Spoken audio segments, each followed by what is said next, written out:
Many American Muslims say that misunderstanding about their peaceful religion seems to be the norm, not the exception. Hadia Mubarak, who's from Florida, says she's very frustrated with the situation.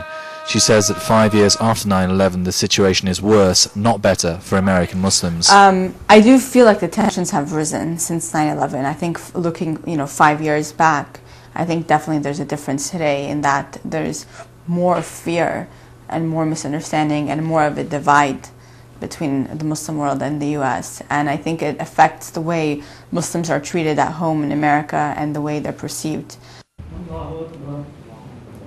Mubarak says that she and her Muslim friends grew up hearing slurs and receiving hate mail from people who targeted them because of their religion.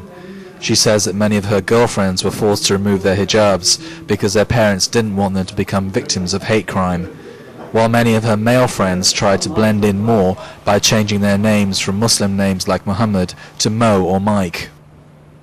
A lot of people don't regard me as American or as one of them. I mean, I'm looked at as a foreigner, and that's really the most painful aspect of it, that you live life continuously being perceived as someone who doesn't fully belong only because of your decision to adhere to your faith, to Islam, and it's something that I believe in. This country.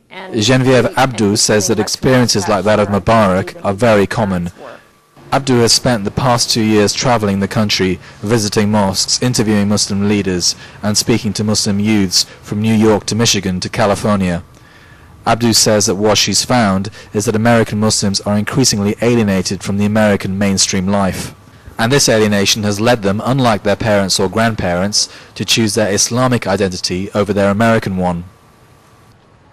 The story lies in those Muslims who are departing from history in this country and becoming much more attached to their identity than even their parents were.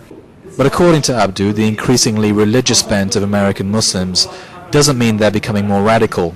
In fact, there are far more mosques being built now, post 9/11, mosques are expanding. All the evidence on the ground is that whatever small percentage of Muslims were going to mosques before, more are going now. Abdou adds that most Americans are ignorant of, if not hostile to, Islam. In a Gallup poll this year, when US respondents were asked what they admire about the Muslim world, the most common response was nothing. The second most common response was, I don't know. Abdou also claims that American Muslim households have a higher income than regular Americans, and American Muslim women are more educated than any other immigrant group in the US. But despite their success, and because of the increased alienation since 9/11, more and more of them are embracing their Muslim faith.